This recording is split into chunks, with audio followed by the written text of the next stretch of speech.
मेरा नाम मोहम्मद हानी है। 18 साल मैंने पाकिस्तान में गुजारे। बेसिकली कुछ वजूहात थी जो मैंने पाकिस्तान में फ़ेस की अपने काफ़ी अर्ली एज में, जिसकी वजह से मैंने डिसीजन लिया कि यार अब पाकिस्तान में अगर रहूँगा तो आगे मेरी ग्रोथ नहीं हो सकेगी। कैसे चैलेंजेस आपने फेस किए पाकिस्तान में? तो हानी, आपने बेसिकली फिर किया ये कि आप पाकिस्तान से ऑस्ट्रेलिया गए अंडर ग्रेड करने के लिए, तो आपने वहाँ क्या पढ़ा? वहाँ पे मैंने बैचलर ऑफ IT पढ़ा है। उसके बाद फिर आप वहाँ से पाकिस्तान चले गए या वहाँ से डायरेक्ट कनाडा आए? तो वहाँ से जब मैंने बैचलर किया उसके बाद मैंने IT कंपनी में 2 साल तक जॉब की। टाइम कोविड आ गया था। तो आप वापस पाकिस्तान गए, फिर आपने पाकिस्तान से कनाडा आने का क्यों सोचा? एक इंसान जो 6 साल ऑस्ट्रेलिया में और 3 साल से कनाडा में है, वो इन दोनों जगहों को कैसे डिफरेंशिएट करता है? अस्सलाम वालेकुम एवरीवन और खुश आमदीद। Welcome to my podcast. और आज हमारे साथ जो गेस्ट हैं वो बहुत स्पेशल हैं, इसलिए क्योंकि उनकी एक बहुत यंग एज में जर्नी काफ़ी यूनिक है। और मैं उम्मीद करता हूं कि आज इस पॉडकास्ट से मैं और आप दोनों कुछ सीख सकें और सक्सेस की तरफ एक और कदम बढ़ा सकें। I would like to welcome Mr. Mohammad Hani. Thank you for being with us and अस्सलाम वालेकुम। वालेकुम सलाम आद भाई, thank you for having me here. और मैं बहुत खुश हूँ कि आपने इस तरह का इनिशिएटिव लिया कनाडा के अंदर, क्योंकि पाकिस्तान में काफ़ी हमारे दोस्त हैं जो काफ़ी सवाल करते हैं कि फ़ॉरेन कंट्री के अंदर क्या क्या मुश्किलात होती हैं, हम किस तरह से जाएं और क्या प्रोसेस होता है, तो उनको काफ़ी मदद हो सकेगी इस पॉडकास्ट की वजह से। No, thank you very much for appreciating us and for being here today. तो हानी, सबसे पहले आप अपना बैकग्राउंड बताएं कि कहाँ से हैं, क्या पढ़ा, क्या है जर्नी, थोड़ा सा ब्रीफ बैकग्राउंड प्लीज़। जी बिल्कुल, मेरा नाम मोहम्मद हानी है। मैं पाकिस्तान कराची से हूँ और बैचलर से पहले मैंने अपनी सारी अर्ली एजुकेशन पाकिस्तान से ही, कराची से ही की है, जिसमें मैट्रिक है, इंटर है। तो मैं 18 साल मैंने पाकिस्तान में गुजारे और उसके बाद की मेरी जर्नी पाकिस्तान से बाहर फ़ॉरेन कंट्रीज़ में गुजरी हैं।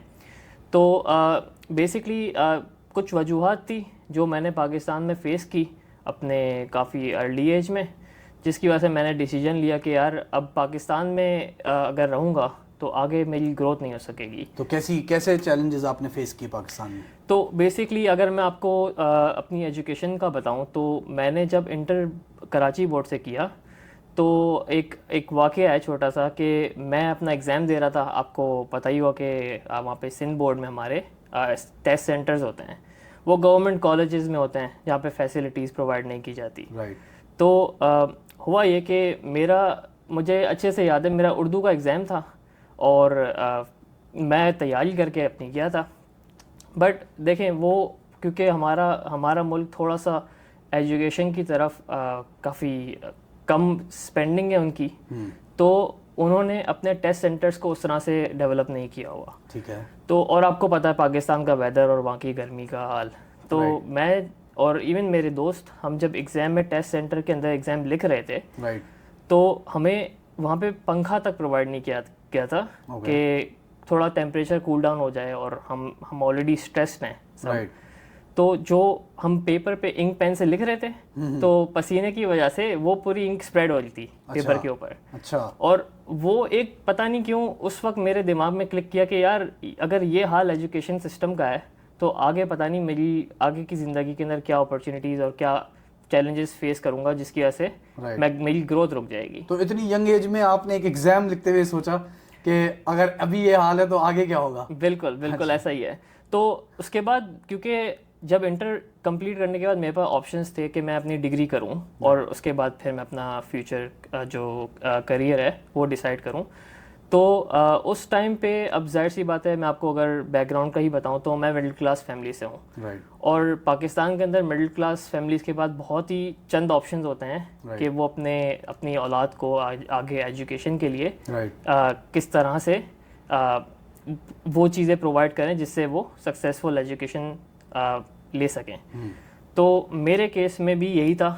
मेरे फादर के पास एक लिमिटेड बजट था जो उनके पास था मेरी एजुकेशन के लिए। तो मैंने उनसे जिक्र किया कि यार मुझे पाकिस्तान के अंदर ना आगे स्कोप नहीं दिखता, और उनका भी यही ओपिनियन रहा था। बट क्योंकि आपको पता है मिडिल क्लास फैमिली होती है, उनको बहुत तरीक़ों से सोचना पड़ता है कि यार बच्चा यंग है, इसको हम अपने से दूर कर देंगे, ये किस कंट्री में जा रहा है। फिर हुआ ये कि मेरे फादर ने लोगों से मशवरे लिए कि यार बेटा कह रहा है कि यार इसको बाहर जाना है पढ़ाई करने, तो क्या किया जाए।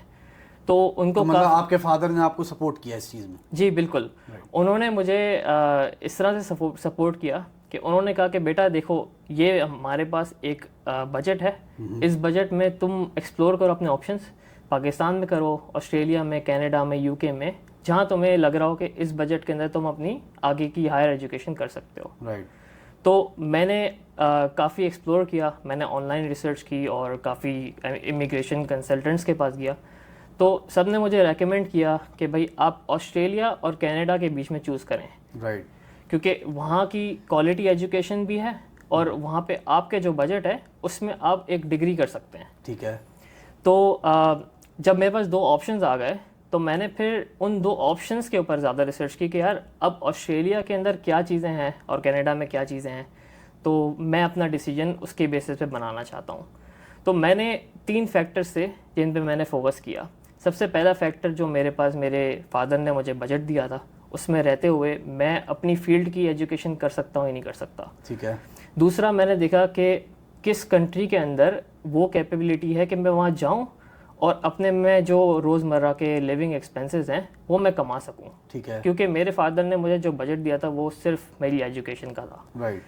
तो ये 2 फैक्टर्स तो हो गए। तीसरा फैक्टर ये भी था कि मेरा कोई जानने वाला वहाँ पे मौजूद हो।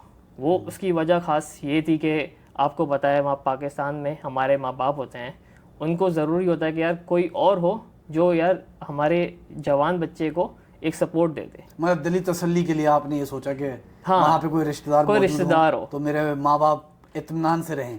बिल्कुल, क्योंकि पहली बार मैं कंट्री के बाहर जा रहा था, उस टाइम 18 साल का था।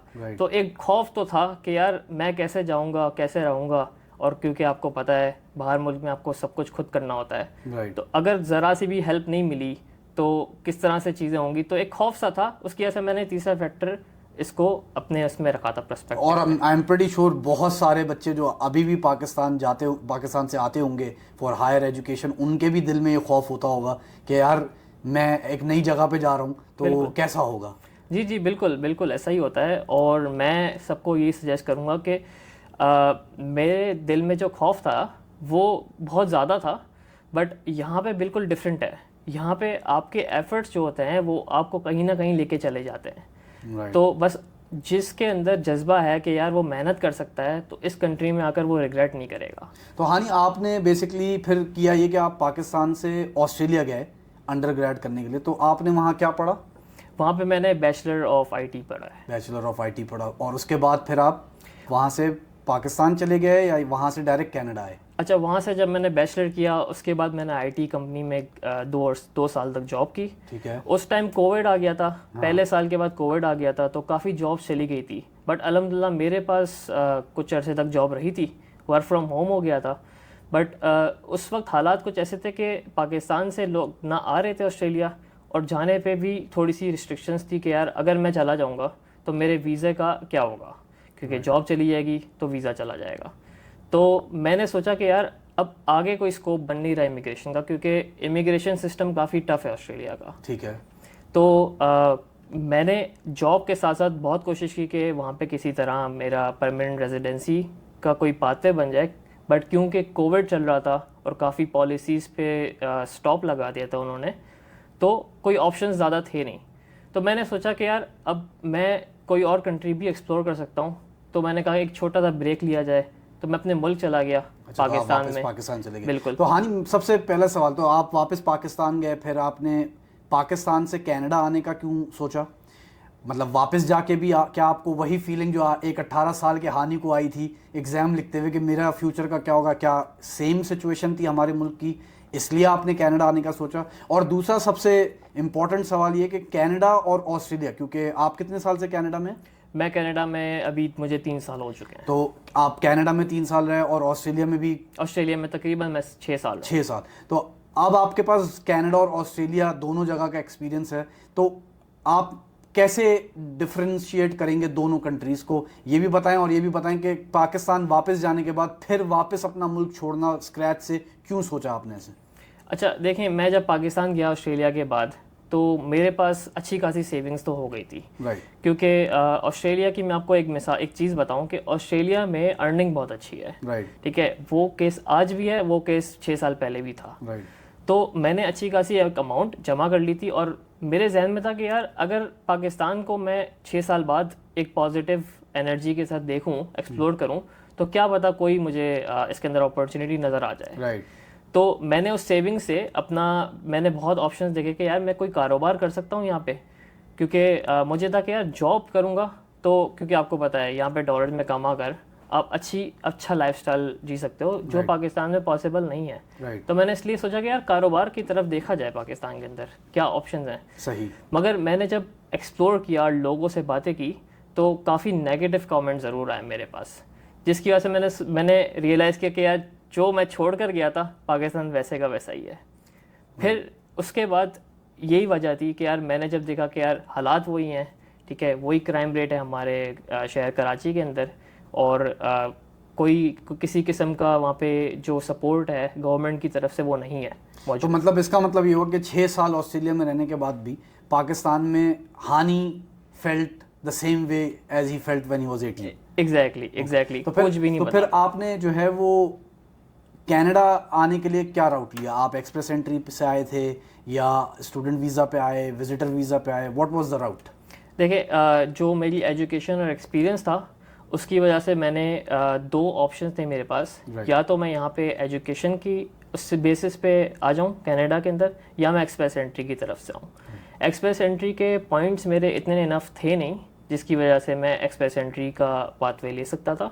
तो मैंने चूज़ किया कि मैं यहाँ पे, एक होता है ग्रेजुएट डिप्लोमा, जो आपकी 1 साल की एजुकेशन होती है, जिसकी बेसिस पे आपको 1 साल का वीज़ा मिलता है, और उसी की बेसिस पे फर्दर आपको वर्क वीज़ा मिलता है।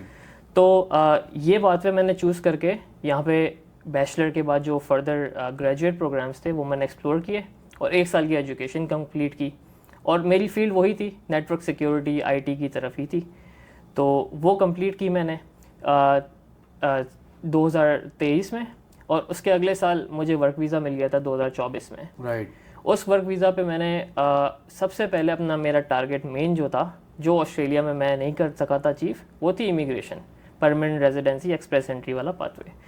तो उसकी तरफ मैंने जो अपना वर्क एक्सपीरियंस बनाने की तरफ देखा कि यार अगर मैं वर्क एक्सपीरियंस डेवलप कर लूँ, क्योंकि मैं एजुकेशन कर चुका हूँ, तो मेरे क्या पॉइंट्स होंगे। क्योंकि यहाँ पे इन डिटेल का भी आप वीडियो बनाएं, और मैं आपको रेकमेंड करूँगा कि, क्योंकि काफ़ी मेरे दोस्त आज भी सवाल करते हैं यार ऑस्ट्रेलिया की इमिग्रेशन पॉइंट बेस्ड है, तो कनाडा की किस तरह से है।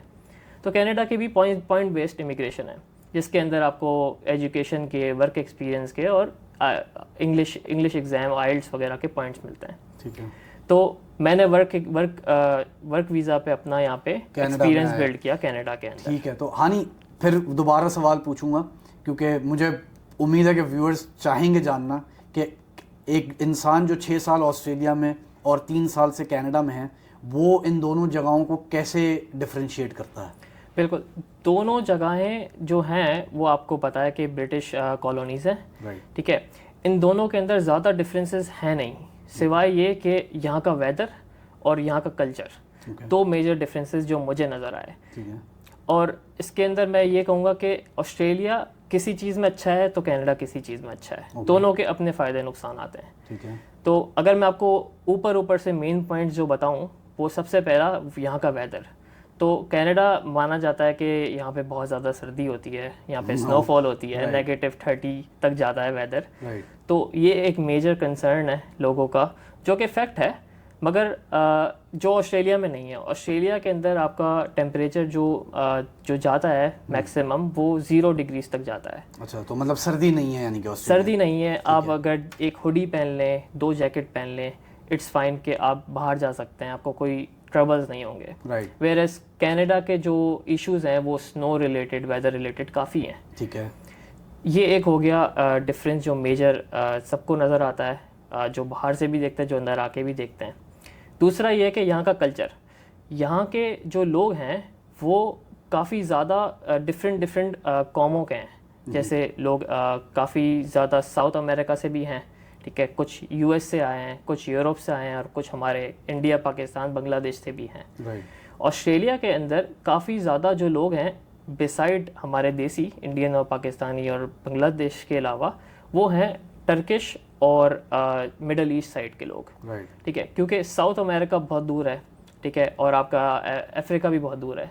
तो वहाँ के लोग माइग्रेट मोस्टली जो हुए हैं वो यूएसए और नॉर्थ अमेरिका में हुए हैं।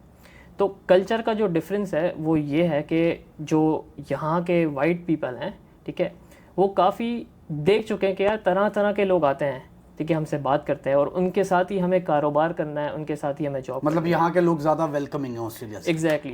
तो ऑस्ट्रेलिया में उन्होंने कभी दूसरी शक्ल के लोग देखे नहीं, तो वो काफ़ी ज़्यादा अग्रेसिव होते हैं कि यार ये क्यों हमारी कंट्री के अंदर आ गए। हाँ, बिकॉज एक टाइम पे ऑस्ट्रेलिया के बारे में कहा जाता था बहुत रेसिज्म है वहाँ पे। एग्जैक्टली, और वो उस टाइम पे भी था, और आज की डेट में भी रेसिज्म है। मेरे काफ़ी दोस्त रहे हैं और जिनसे भी मेरी बातचीत है आजकल, तो बताते हैं रेसिज्म का लेवल वही है। ओके, तो मतलब यानी कि कनाडा जो है वो is more welcoming. Yes, the weather is harsh but it's more welcoming. आपने एक पॉइंट बोला था कि आपने ऑस्ट्रेलिया इसलिए चूज़ किया क्योंकि आप वहाँ रहते हुए इतनी अर्निंग कर सकते थे, और आपने सेविंग करके भी लेके गए आप पाकिस्तान। तो पहले ये बताएं कि वहाँ कैसा क्या काम किया जिससे सेविंग कर सके आप at that age when you were studying, और दूसरा ये बताएं कि क्या वही सेम सिचुएशन कनाडा की भी है कि आप यहाँ पे पढ़ते हुए उतने पैसे कमा सकते हैं, या that's something which is different? जी देखिए, दोनों कंट्रीज़ के अंदर एक लॉ बिल्कुल ही मैच करता है, वो है स्टूडेंट्स के वर्किंग राइट्स, जो 20 आवर्स आप हफ्ते के कर सकते हो। बट उस 20 आवर्स में आप ज़्यादा कमा लो तो आपके एक्सपेंसेस ज़्यादा कवर हो सकते हैं। ऑस्ट्रेलिया में अपॉर्चुनिटी ये थी कि उस 20 घंटों के अंदर स्टूडेंट लाइफ में जो पार्ट टाइम आवर्स मिलते थे, वो आवर्स वो थे, मगर जो पे स्केल था वो ज़्यादा था। तो मैं आपको एग्जांपल दूँ, मैं मैकडॉनल्ड्स में शुरू में जब मैं गया ऑस्ट्रेलिया, तो मैकडॉनल्ड्स में मैं काम करता था as a cashier.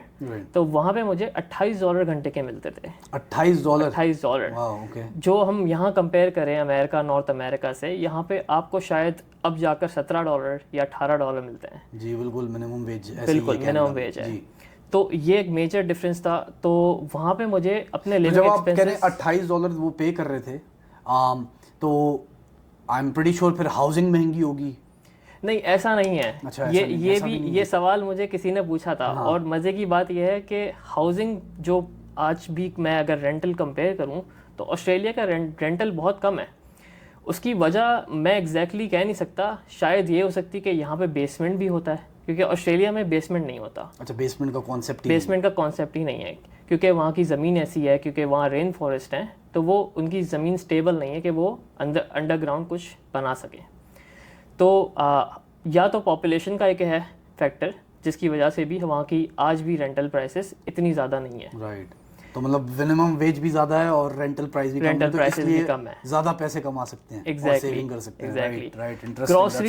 Groceries, gas और बाकी तरह तरह के जो आपके एक्सपेंसेस हैं वो तकरीबन लगभग सेम है, एक आधा डॉलर का शायद फ़र्क है। तो दोनों जगहों पे कमाई का डिफरेंस है, एक्सपेंसेस सेम है। तो जाहिर सी बात है कि स्टूडेंट लाइफ में, इवन स्टूडेंट लाइफ के बाद मेरी अल्हम्दुलिल्लाह अर्निंग जो थी वो आज यहाँ कनाडा की अर्निंग से भी ज़्यादा थी। अच्छा जी, ओके। तो वो काफ़ी मुझे बेनिफिट और एज लगता है कनाडा का, ऑस्ट्रेलिया का सॉरी, जो मैंने कंसिडर किया था अपने लिए शुरू में जब मैं 18 साल का था। That's very interesting, very interesting. तो अच्छा हानी, अब बात करते हैं कि ये हो गई आपकी journey from Australia to Canada. Canada के अंदर आप एजुकेशन के लिए आए थे, आज आपकी इमिग्रेशन का प्रोसेस सब हो गया है, तो what is Hani doing today? देखें, मैंने अपनी एजुकेशन जब यहाँ पे कंप्लीट की, ठीक है, तो मेरे पास अपॉर्चुनिटीज़ अल्हम्दुलिल्लाह बहुत सारी आ गई थी।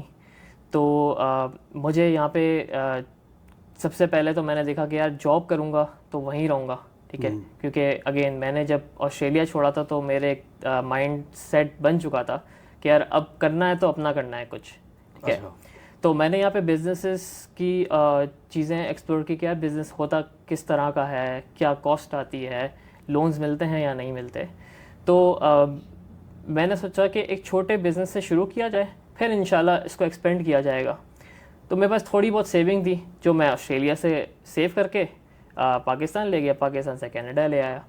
तो यहाँ पे मैंने जो स्मॉल बिज़नेस के अंदर ऑप्शंस देखे वो आपकी रेस्टोरेंट्स हैं, ठीक है, या आप कोई छोटा सा स्टार्टअप खोल लें कि आपकी कोई, अगर आपके अंदर आपके पास आईटी का एक्सपीरियंस है तो यहाँ पे काफ़ी ज़्यादा अपॉर्चुनिटीज़ है कि आप लोगों की वेबसाइट्स बना सकते हैं या आप मार्केटिंग, डिजिटल मार्केटिंग कर सकते हैं। राइट।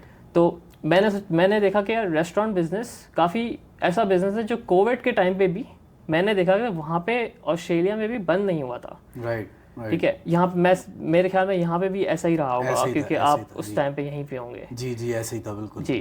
तो रेस्टोरेंट बिजनेस वाइड बिजनेस है कि किसी भी डाउनफॉल इकोनॉमिकल क्राइसिस के अंदर, क्योंकि देखें फूड शेल्टर ये तो लोगों की ज़रूरत है और हमेशा रहेगी जी, वो रोटी कपड़ा मकान एग्जैक्टली जो हमारे पाकिस्तान में कहते हैं, बिल्कुल।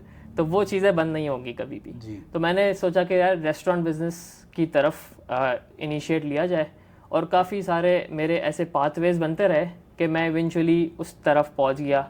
और अल्हम्दुलिल्लाह अल्लाह ताला की मदद से मैंने मैरी ब्राउन्स एक फ्रेंचाइज है, कैनेडियन ओन, प्राउडली कैनेडियन है जी। तो वो मैंने उसके लिए मैंने अप्लाई किया, ठीक है, कि मुझे एक फ्रेंचाइज़ की तरफ अपॉर्चुनिटी मिल रही है तो मैं इसके लिए अप्लाई करूं। मैंने लोन्स अप्लाई किए तो अल्हम्दुलिल्लाह आज मेरे पास मतलब हम as a group of companies हैं यहाँ पे जिन्होंने मैरी ब्राउन्स को इस्टेब्लिश किया एज अ रेस्टोरेंट। राइट। तो हानी, मेरा सवाल आपसे ये है कि आपने मैरी ब्राउन चिकन का फ्रेंचाइज लिया और आपने बोला आप मिडिल क्लास फैमिली से हैं, तो आई एम अज्यूमिंग कि आपकी फैमिली में लोग ज़्यादातर जॉब ओरिएंटेड होंगे। तो ये डिसीजन मतलब क्यों लिया? जब हानी ये सोच रहा था कि मुझे अब अपना खुद कुछ करना है और इट्स अ ड्रास्टिक डिफरेंस, आपने आईटी में पढ़ा है बट आप एक रेस्टोरेंट ओनर हैं, तो मतलब how did you come to this decision और वो उसके चैलेंजेस क्या थे? क्या फैमिली ने सपोर्ट किया? Because a lot of middle class families think के मतलब उनका बच्चा जब बिजनेस करने जाता तो उसका रिस्क ज़्यादा है और वो अपना घर कैसे चलाएगा, because they are not expose to that, right? तो आपने कैसा इस जर्नी को फेस किया? देखिए मैं सिंगल था उस वक्त जिस टाइम पे मैंने डिसीजन लेना पसंद किया। मैंने अपने घर वालों से डिस्कस किया, ठीक है, और उनका सजेशन यही था कि देखें कि जॉब पे उन्होंने हमेशा लोगों को देखा है कि वो एक सर्टेन वेज कमाते हैं और उनका वही एक्सपेंडिचर होता है, वो मज़ीद कुछ सेव नहीं कर सकते ना वो ग्रो कर सकते हैं। बिज़नेस एक वाहिद चीज़ है जहाँ पे आपको ऐसा अपॉर्चुनिटी मिल जाती है कि आप कुछ मज़ीद सेव कर सकें। तो मैंने अपने लिए अपनी सिचुएशन में भी ये देखा कि यार मैंने भी जॉब की ऑस्ट्रेलिया में, फिर मैंने यहाँ पे जॉब की तो मेरी ग्रोथ नहीं नज़र आई मुझे। तो मैंने कंसिडर किया कि यार बिज़नेस करते हैं, ठीक है, अपने लिए करेंगे, ठीक है, ग्रो होगा बिज़नेस कारोबार तो आपके लिए ग्रो होगा। तो ये एक मेन रीज़न था जिसकी वजह से मैंने चूज़ किया बिज़नेस को। बाकी फिर मैं एग्जांपल्स अपने कज़न्स में, अपने रिलेटिव्स में भी देखता था कि काफ़ी लोग हैं जो जॉब करते हैं, ठीक है, और आज उनके पास वही है। इवन हाल आप इन्फ्लेशन के साथ साथ महंगाई बढ़ जाती है, चीज़ें एक्सपेंसिव हो जाती है, ठीक है, और लोगों के बच्चे होते हैं जिनकी शादियाँ होनी होती है, उनके पास वो सेविंग्स और फंड्स नहीं होते, ठीक है, ना वो अपना घर बना सकते हैं। इसको मैंने इनिशिएट किया और मैंने अल्हम्दुलिल्लाह स्टेप लिया है जिसकी वजह से मेरी फैमिली भी काफ़ी प्राउड है। That's very good, very good, very good. I am pretty sure ये बहुत इंस्पायरिंग होगा कि एक ऐसी एज में आपने पहले अपना मुल्क छोड़ा, अपने माँ बाप छोड़े और फिर आप जो है वो ऑस्ट्रेलिया गए, फिर पाकिस्तान वापस गए, फिर कनाडा आए and now you are doing your own business even though you are coming from a different background और एजुकेशन भी बिल्कुल डिफरेंट है। Very interesting. हानी, एक सवाल और I want you to give honest review ताकि मेरे सुनने वाले एक्चुअली देख सकें और सुन सकें कि मतलब कि वो जब डिसीजन बना रहे हों। आज कोई बच्चा जो पाकिस्तान में बैठा है, कराची में, इस्लामाबाद में, लाहौर में, कहीं पे भी पाकिस्तान में बैठा है और वो ये सोच रहा है कि मैं बाहर जाऊं और वो आपकी सिचुएशन में जब आप 18 साल के थे, कनाडा जाऊं या ऑस्ट्रेलिया जाऊं, तो वो तो कनाडा और ऑस्ट्रेलिया से किसको ज़्यादा आप वे करेंगे? आई नो आपने बताया कि देयर आर डिफरेंसेस और एक्सप्लेन भी किया हमें, but still what would you choose? अगर आज हानी दोबारा 18 साल का हो जाए तो क्या वो ऑस्ट्रेलिया चूज़ करेगा या कनाडा चूज़ करेगा या कोई और कंट्री चूज़ करेगा अपने लिए? जी, इसके अंदर बहुत सारे ऐसी चीज़ें हैं जो आजकल के लोगों को कंसिडर करनी चाहिए। कनाडा हमेशा से माना जाता है कि ये इमिग्रेशन फ्रेंडली कंट्री है, ठीक है। आप ऑस्ट्रेलिया जाएं या कनाडा जाएं, ठीक है, या यूरोप जाएं, आपको बाहर आपका जाने का मकसद आपने पहले डिफ़ाइन करना है, ठीक है। कुछ लोग जो पाकिस्तान में हैं और मेरे कुछ दोस्त भी हैं जिनका हमेशा से एक ही एम था कि वो एजुकेशन करें और दोबारा पाकिस्तान आ जाएं। उसकी वजह ये थी कि उनके पास पाकिस्तान के अंदर इस्टेब्लिश्ड बिजनेस था फैमिली का, या उनके पास बैकग्राउंड के बैक में काफ़ी ज़्यादा वेल्थ थी, जिसकी वजह से वो उनको कोई फ़र्क नहीं पड़ता कि वो पाकिस्तान में रहें या कनाडा में रहें या किसी और कंट्री में। तो पहले तो डिफ़ाइन करना है कि हमें आपका मकसद क्या है। और मैं ये जानता हूँ कि आजकल के लोग जो भी बाहर जाते हैं, मिडिल क्लास फैमिली से स्पेशली, तो वो ये कंसिडर करते हैं कि यार मुझे वहाँ पे सेटल होना है। तो सेटल होने के लिए सबसे पहली चीज़ आपको इमिग्रेशन पॉलिसीज़ पे ध्यान देना होगा। तो आज की डेट में जहाँ तक मेरी नॉलेज है कि कनाडा अभी भी इमिग्रेंट्स को वेलकम करता है, वेयरएज़ ऑस्ट्रेलिया जो है वो इमिग्रेंट्स को इतना वेलकम नहीं करता। ऐसा नहीं कि पाथवेज नहीं है, वहाँ पे अभी भी ऑप्शंस हैं कि आप वहाँ पे सेटल हो सकते हैं। तो ये चीज़ को अप टू डेट रहना ज़रूरी है अगर आप कोई कंट्री चूज़ कर रहे हैं। ओके। और खैर, तो आप ये कह रहे हैं कि आप कनाडा और ऑस्ट्रेलिया के बीच में कनाडा को ज़्यादा वेट इसलिए देंगे कि यहाँ इमिग्रेशन पॉलिसीज़ ईजियर हैं ऑस्ट्रेलिया से, क्योंकि अब आपको पता ही होगा कि बहुत डिफ़िकल्टी कनाडा में भी आ गई और बहुत सारे लोग चैलेंजेस फेस कर रहे हैं अब इमिग्रेशन के लिए जो स्टूडेंट्स की तरह आए थे।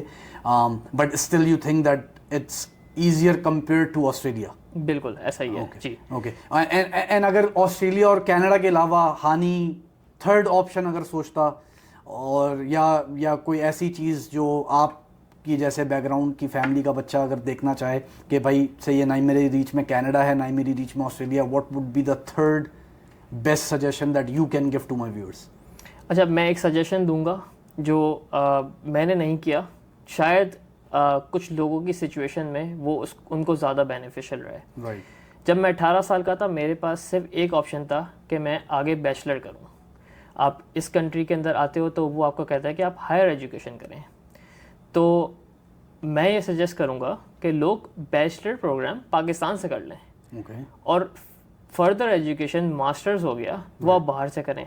उसकी वजह यह है कि इमिग्रेशन भी ले लें और इवन आप फर्दर जॉब अपॉर्चुनिटीज़ या आप फर्दर अपॉर्चुनिटीज़ सेटल डाउन होने के लिए देखें तो एक मास्टर्स करने वाला बंदा जो है उसको ज़्यादा अपॉर्चुनिटीज़ मिलती है इस कंट्री के अंदर। या आप किसी भी कंट्री के अंदर, इवन पाकिस्तान के अंदर लोग कहते हैं कि मास्टर्स कर लोगे तो आपकी थोड़ी बहुत सैलरी बढ़ जाती है।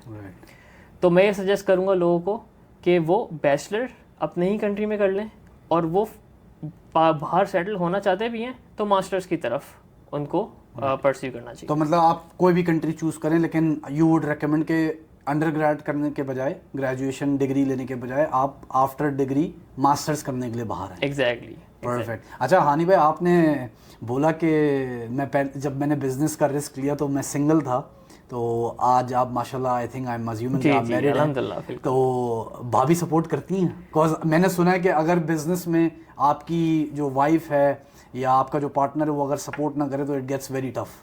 देखिए बिल्कुल ऐसा ही है। बिज़नेस के अंदर 9 to 5 नहीं होता, बिज़नेस के कोई आवर्स नहीं होते, तो उसके अंदर फैमिली का सपोर्ट बहुत ज़रूरी है। क्योंकि अगर फैमिली ये कहे कि यार you don't give time to your home, तो इसकी वजह से बिज़नेस भी इफ़ेक्ट हो सकता है, घर भी इफ़ेक्ट हो सकता है। तो कॉम्प्रोमाइज़ दोनों जगह होने ज़रूरी हैं। तो घर के अंदर अल्हम्दुलिल्लाह मेरी वाइफ ने मुझे काफ़ी सपोर्ट किया और उसने मुझे कहा कि कोई बात नहीं, आज अगर स्ट्रगल का फेज़ है तो आप अपने जो भी हैं कारोबार के अंदर टाइम स्पेंड कर रहे हैं, इवेंचुअली हमें ही फ़ायदा होगा। तो काफ़ी तरह की हेल्प आउट मुझे फैमिली से बिल्कुल मिली है इस जर्नी में, और ये बहुत इम्पॉर्टेंट है। That's very good. अच्छा लास्ट क्वेश्चन हानि भाई आपसे, आज के लिए बहुत टाइम ले लिया आपका, थैंक यू। कोई मसला नहीं। इज़ के पाकिस्तान में या इवन कनाडा आज कोई आपकी एज का या आपसे यंगर बच्चा अगर बिजनेस करने का सोचे तो आप उसको क्या एडवाइस देंगे कि वो क्या चीज़ दिमाग में रख के फिर अपना ये स्टेप ले? अच्छा, बिज़नेस करने की एडवाइस सबसे पहले मैं ये दूंगा कि अगर आपकी लाइफ में कोई डिपेंडेंट है, जैसे आपकी वाइफ या आपके बच्चे हैं, तो सबसे पहले आप अपना किचन सिक्योर कर लें। वो आप जॉब से कर लें या किसी भी सोर्स ऑफ इनकम से कर लें। फिर उसके बाद जो आपके पास एक्स्ट्रा टाइम है, ठीक है, उसको आप स्पेंड करें टुवर्ड्स बिजनेस। क्योंकि मैंने काफ़ी लोग देखे हैं जो प्राइमरी जॉब छोड़ के अपना किचन को स्टेक पे डालकर बिज़नेस की तरफ जाते हैं, तो वो काफ़ी ज़्यादा इश्यूज़ फेस करते हैं, क्योंकि उनकी बिज़नेस के अंदर ग्रोथ इस तरह से नहीं होती, बिज़नेस स्लोली ग्रो होता है। राइट। तो जिसकी वजह से आपका किचन सिक्योर होना ज़रूरी है। राइट। तो जो आज इनिशिएट कर रहा है उसके लिए मैं एक एडवाइस ज़रूर दूंगा कि सबसे पहले वो अपना 3 महीने का किचन एक्सपेंस जो है वो एक साइड पे कर ले और बिज़नेस को पार्ट टाइम आवर्स दे। फिर जब 3 महीने के एक्सपेंसेस उसके पास होंगे तो वो बिज़नेस को मज़ीद टाइम दे सकेगा, ताकि बिज़नेस भी ग्रो हो सके और उसका किचन भी चल सके। क्योंकि आपको पता है बिज़नेस के अंदर शुरू में आप सैलरी नहीं ले सकेंगे, ठीक है, बहुत सारे इश्यूज़ फेस होंगे, तो आपको बिज़नेस के अंदर री इन्वेस्ट करना पड़ेगा। तो 3 महीने I think more than enough होता है लोगों के लिए कि वो बिज़नेस को ग्रो कर सकें।